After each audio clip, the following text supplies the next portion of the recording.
seorang pemimpin, kita perlulah melakukan tugas yang telah diamanahkan oleh pihak yang memberikan mandat kepada kita. Pemimpin yang dihormati oleh orang yang dipimpinnya adalah mereka yang memimpin dengan adil dan sesama, yang dimana tiada dari mereka membezakan kawan dan lawan. Setiap dari yang dipimpin adalah sama.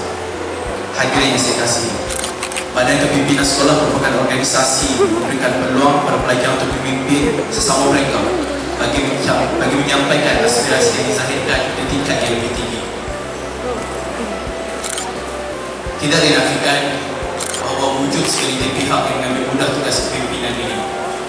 Ini terjadi apabila tiada hasrat untuk memimpin sehingga terjadi kesalahan dalam menjalankan tugas. Rakan-rakan yang dirahmati, tugas memimpin memang tidaklah mudah.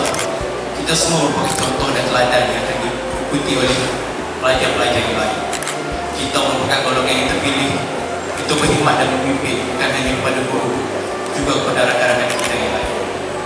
Nabi Muhammad SAW pernah bersabda yang bermaksud, setiap kamu ialah pemimpin dan setiap kamu bertanggungjawab atas kepimimpinannya. Jadi bertanggungjawablah dengan tugas kalian sebagai pemimpin. Semoga dengan pelantikan ini, semua daripada pemimpin dilantik dapat menjalankan tugas dengan penuh amanah, kejujuran, dedikasi dan keberanian dalam melakukan perubahan.